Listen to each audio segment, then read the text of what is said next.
Gbogbo ìràwọ̀ pátá ẹ wá gbọ́ ohun tó fẹ́ ṣẹlẹ̀ lọ́jọ́ tòní gangan tí ń ṣe ọjọ́ Saturday September 13 ọdún 2025 tá wà nú ẹ̀ yìí. Ìràwọ̀ omi ni, ìràwọ̀ erùpẹ̀, ìràwọ̀ iná ni, tòun tafẹ́fẹ́. Mo kí Ọlọ́run Ọba, mo ṣèbà Olódùmarè, ìbà akọ́dá ayé, ìbà aṣẹ̀dá ọ̀run, mo ṣèbà Ọ̀rúnmìlà atórí ẹni tí ò sunwọ̀n ṣe, ẹlẹ́rìí ìpín tòun tàyànmọ́, mojúbà ọkùnrin, mojúbà obìnrin, mo kí gbogbo ojú tó ń wò mí níbikíbi tí ẹ ti ń gbọ́ mi káàkiri àgbáńlá ayé. Ẹ̀yin tẹ́ ń wò mí pátá, ẹ bá ń share fídíò yìí kó kárí ilé kó kárí oko kó lè jẹ́ wúlò àti àǹfààní fọ́pọ̀ ènìyàn. Ẹ̀yin oníràwọ̀ iná tó kanran yan Aries tàbí láàrin March 21 sí April 20, ọjọ́ tó dára lọ́jọ́ tòní jẹ́ fún yín o, látàrí pé ẹ máa láwọn ìdíyà tuntun lọ́pọlọ yín lọ́jọ́ tòní tẹ́ máa lò láàyè iṣẹ́, tó sì jẹ́ pé ó dára púpọ̀ kẹ́ kíyèsára dáadáa pẹ̀lú gbèsè tẹ́ bá gbé lọ́jọ́ tòní. Kẹ́ ronú pẹ̀ẹ̀mejì ṣáájú kẹ́ tó gbé gbèsè èyíkéyìí, kó má bàa jẹ́ pé máa gbé gbèsè míì tó ṣe é máa fẹ́ láyìn lówó lọ tá fẹ́ jẹ́ kí ẹ fẹ́ pàdánù owó. Kẹ́ kíyèsára lọ́jọ́ tòní, ẹ rí dájú pé wà serious dáadáa tó bá ti jọmọ́ ọ̀rọ̀ owó. Lẹ́nìí kẹ́ rí dájú pé ronú jinlẹ̀ pẹ̀ẹ̀mejì ṣáájú kẹ́ tó gbé gbèsè bí mo ti ṣe sọ. Lẹ́nìí kò dára kí ẹ kánjú ju bó ṣe ẹ lọ lórí ohunkóhun. Ẹ tẹpá mọ́ṣẹ́ lẹ́nìí dára kí ẹ sì rí dájú pé ẹ ṣe nǹkan yín létò ètò pẹ̀lú. Brown jẹ́ kọ́lọ̀ tó dára jù fún yín láti wọ̀ láṣọ lónìí. Aago 4 ní ìrọ̀lẹ́ sí aago 6 ní ìrọ̀lẹ́ jẹ́ àkókò èyí tó dára jù fún yín tí ń ṣe lucky hour fún yín lẹ́nìí. Ẹ̀yin oníràwọ̀ erùpẹ̀ alámọ̀ Taurus tàbí láàrin April 21 sí May 20, ó ṣeé ṣe kí àìlera díẹ̀ fẹ́ jẹyọ lọ́jọ́ tòní. Kẹ́ rí dájú pé ẹ ṣètọ́jú ìlera ara yín dáadáa. Ẹ jẹun dáadáa kí ẹ mu omi tó pọ̀ púpọ̀ pàápàá ẹ̀yin tẹ́ bá ń travel. Kẹ́ rí dájú pé ẹ travel pẹ̀lú àwọn nǹkan jíjẹ, nǹkan mímu lọ́tùn lósì. Lọ́jọ́ tòní kẹ́ rí dájú pé ẹ prevent ara yín kó má bàa sí pé bóyá àìlera díẹ̀ máa fẹ́ jẹyọ lọ́jọ́ tòní. Kẹ́ kíyèsára lọ́jọ́ tòní sí ó ṣeé ṣe kí issue tó wà láàrin ẹ̀yin àti olólùfẹ́ yín àbáwọn tó súnmọ́ yín kó ṣe pé gbogbo issue náà lè clear pátápátá kó parí pátápátá. Lẹ́nìí kí ẹ ní ìrẹ̀lẹ̀ dára, kẹ́ rí dájú pé ẹ ṣe nǹkan yín létò ètò kẹ́ sì ṣe dáadáa sáwọn èèyàn pẹ̀lú. Pink jẹ́ kọ́lọ̀ tó dára jù fún yín láti wọ̀ láṣọ lónìí. Aago 6 ní ìrọ̀lẹ́ sí aago 7 ní àṣálẹ́ jẹ́ àkókò èyí tó dára jù fún yín tí ń ṣe lucky hour fún yín lẹ́nìí. Ẹ̀yin oníràwọ̀ afẹ́fẹ́ aláwàdà Gemini tàbí láàrin May 21 sí June 21, ó ṣeé ṣe kára yín yá gágá púpọ̀ kọ́kàn yín sì balẹ̀ pẹ̀sẹ̀.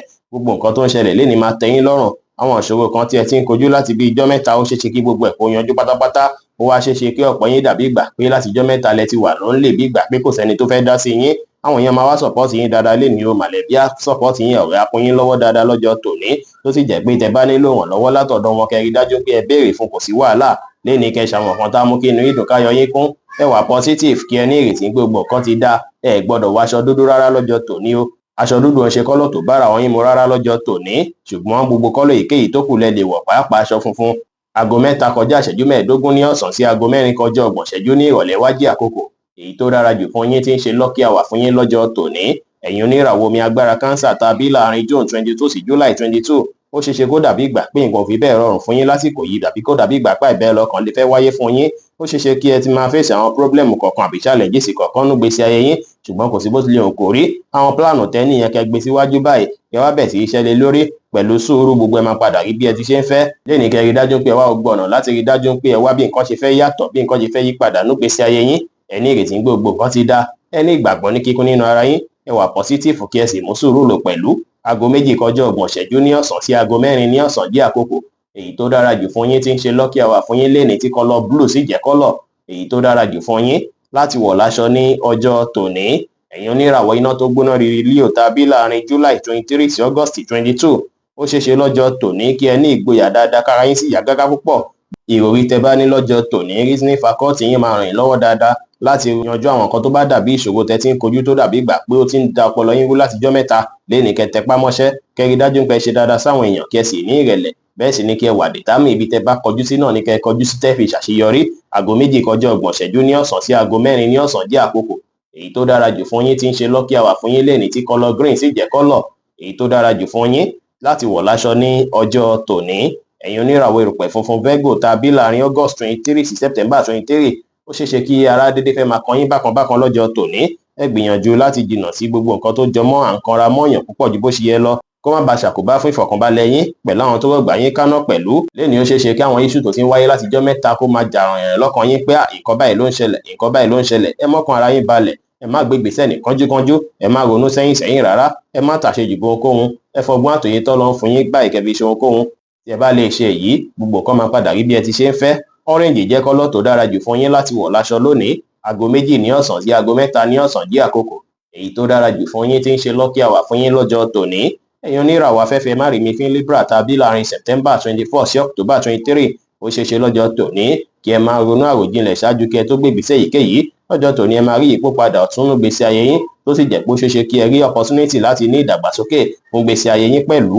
Lénìí kò dára kẹ́ fi inú tọ́yàn rárá tàbí kẹ́ gbára léèyàn rárá. Ẹ tẹpá mọ́ṣẹ́ lénìí kẹ́ ṣe nǹkan yín létò ètò. Ẹ lè bẹ̀rẹ̀ sí ní plan nǹkan tuntun kẹ́ sì bẹ̀rẹ̀ sí iṣẹ́ lórí. Lọ́jọ́ iwájú á padà bá ṣe yọrí fún yín. Blue jẹ́ kọ́lọ̀ tó dára jù fún yín láti wọ̀ láṣọ lónìí. Aago 12 ní ọ̀sán sí aago 4 ní ọ̀sán jẹ́ àkókò èyí tó dára jù fún yín tí ń ṣe lucky hour fún yín lénìí. Ẹ̀yin oníràwọ̀ omi tútù Scorpio tàbí láàrin October 24 sí November 22 ó ṣeéṣe kó ṣe pé àwọn tó súnmọ́ yín tó jẹ́ olólùfẹ́ yín ló máa jórísùn dùnú àtayọ̀ yín lọ́jọ́ tòní o. Gbogbo iṣu tó bá wà láàrin ẹ̀yin àti wọn lọ́jọ́ tòní gbogbo ẹ̀ pátá ló máa yanjú pátápátá tó sì jẹ́ pé ó ṣeéṣe kẹ́yìn tẹ̀ ń lò ràwọ̀ yìí kí ẹ experience nǹkan tó jọmọ́ bóyá à ń fowó kún wo iṣẹ́ láàyè iṣẹ́ tàbí kí owó wọlé lọ́nà tẹ́ gbà lérò. Ó lè jẹ́ látọ̀dọ̀ mọ̀lẹ́bí lówó ti máa wọlé lọ́jọ́ tòní. Lénìí kẹ́ rí dájú pé ẹ̀ṣòtítọ́ ẹ̀ṣòdodo láwùjọ àwọn ènìyàn. Ẹ má fọkàn sí gbogbo nǹkan tí ẹ bá ń retí kó lè wọlé ní ìrọ̀rùn. Ẹ sì má ṣèlérí ohun tẹ́lẹ̀ múṣẹ fẹ́nikẹ́ni lénìí. Ẹ wá tẹpá mọ́ṣẹ́ kẹ́ ṣe dáadáa sáwọn èèyàn lénìí dára. Deep blue jẹ́ kọ́lọ̀ tó dára jù fún yín láti wọ̀ láṣọ lónìí. Aago 11 láàárọ̀ sí aago 1 kọjá 30 ìṣẹ́jú ní ọ̀sán jẹ́ àkókò èyí tó dára jù fún yín tí ń ṣe lucky hour fún yín lénìí. Ẹ̀yin oníràwọ̀ iná àtùpà Sagittarius tàbí láàrin November 23 sí December 22 ó ṣeéṣe kí ẹ wà confused bákan tàbí kẹ́ máa panic bákan nínú ọkàn yín kó máa dàbí ìgbà pọ́kàn yín ń dàrú bákan ṣùgbọ́n ẹ rí dájú pé ẹ mọ́kàn ara yín balẹ̀. Ẹ gbìyànjú ẹ tiraka láti ní sùúrù kí ẹ jókòó kí ẹ bẹ̀rẹ̀ sí wòye sí àwọn nǹkan tó ń fa àwọn nǹkan wọ̀nyí. Àwọn nǹkan tó ń fa confusion yìí kẹ́ wò dáadáa. Tó bá dàbí ìgbà pé ẹ ń ro ẹ̀ ríro ẹ lè ṣàlàyé bó ṣe ń ṣe yín fẹ́ni tó dàbí mọ̀lẹ́bí bóyá ìyá àbí bàbá tàbọ̀ ọ̀rẹ́ tẹ́ ẹ fínú tán.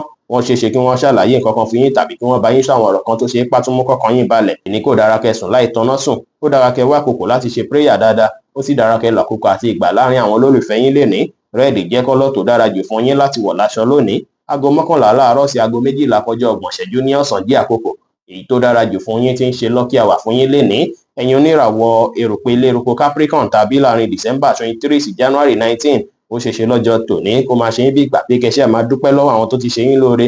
Mọ̀lẹ́bí ni ọ̀rẹ́ ni àwọn alásùnmọ́ yín ni èyí ẹ máa wà very caring dáadáa ọ̀yàyà yín máa pọ̀ tó sì jẹ́ pé ó dára púpọ̀ kẹ́ fi ọjọ́ tòní kẹ́ fi rí dájú pé ṣe dáadáa sáwọn tó ti ṣe dáadáa sí yín tẹ́lẹ̀tẹ́lẹ̀. Lọ́jọ́ tòní tẹ́ bá ṣe ń ṣe dáadáa sáwọn èèyàn sí tẹ́ bá ṣe ń dúpẹ́ fún wọn sí nínú yín á máa dùn lára yín á máa kún sí. Lénìí kẹ́ mọ́kàn balẹ̀ kẹ́ rí dájú pé ẹ báwọn èèyàn sọ̀rọ̀ pẹ̀lú ìfẹ́ kí ẹ sì báwọn èèyàn ṣe pẹ̀lú àwàdà àti ẹ̀rín pẹ̀lú. Yẹ́lò jẹ́ kọ́lọ̀ tó dára jù fún yín láti wọ̀ láṣọ lónìí. Aago 4 ní ìrọ̀lẹ́ sí aago 5 ní ìrọ̀lẹ́ jẹ́ àkókò èyí tó dára jù fún yín tí ń ṣe lucky hour fún yín lénìí. Ẹ̀yin oníràwọ̀ afẹ́fẹ́ oníbínú Aquarius tàbí láàrin January 20 sí February 19 ó ṣeéṣe kẹ́ wà frustrated bákan látòórọ̀ títí di bí ọwọ́ ọ̀sánjọ́ tòní. Ṣùgbọ́n kí ilẹ̀ tó ṣú nǹkan máa padà rí bí ẹ ṣe ń fẹ́. Ó ṣeéṣe kẹ́ padà borí gbogbo nǹkan tó dàbí obstacle àbáwọn nǹkan tó dàbí ìdíwọ́ dènà tó ń ṣẹlẹ̀ nígbésí ayé yín pẹ̀lú ìwà dáadáa. Ẹ wà dáadáa sáwọn èèyàn kẹ́ ṣe dáadáa sáwọn èèyàn lénìí.